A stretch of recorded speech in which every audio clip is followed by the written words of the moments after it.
So, isang pagpalang umaga po sa ating lahat. May ako si Nets Bashan and welcome to our daily devotion with Pastor Russell Ocampo.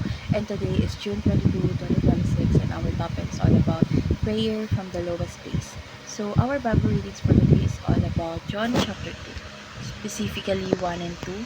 From inside the fish, Jonah prayed to the Lord his God. He said, "In my distress, I called to the Lord, and he answered me. From deep in the realm of the dead, I called for help, and he listened to my cry." So Jonah had run from God's calling, but he soon discovered that no one can outrun God's presence after being thrown into the sea. During a violent storm, Jonah found himself in what seemed to be the lowest place imaginable. So the belly of a great fish, isolated, helpless, and facing the consequence of his disobedience. So Jonah finally turned his heart toward God in prayer. So what is remarkable about Jonah chapter 2 is that his prayer came not after his rescue but while he was still inside the fish. So his circumstances had not yet changed yet. He cried out to God in faith. So this teaches us that prayer is not only for moments of victory but also for moments of desperation. So Jonah discovered that God's mercy reaches deeper than our failures. So even in the depths of the sea, God heard his cry. No pit is too deep, no mistake too great, and no situation too hopeless for God's saving power. Often, God uses difficult circumstances to bring us back to Himself and remind us of our dependence upon Him.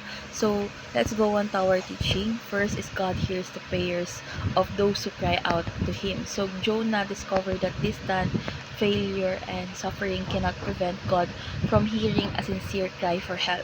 Second is no situation is beyond God's saving power. So if God could rescue Jonah from the depths of the sea, He can intervene in any circumstances according to His will.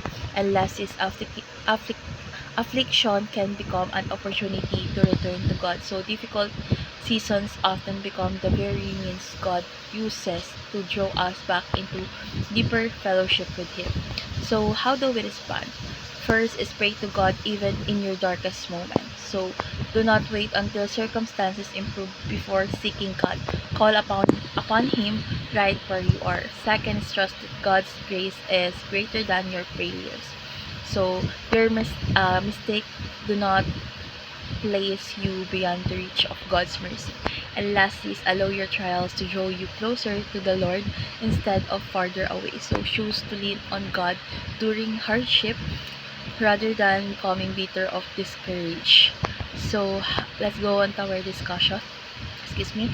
How has God used a difficult season in your life to deepen your dependence on Him? So for me, many believers can testify that their greatest spiritual growth occurred during their hardest season. So difficulties often teach us to pray more earnestly, trust more deeply, and rely less on ourselves. So let's reflect on how God has used challenges to strengthen our faith and draw us closer to Him. So let's pray.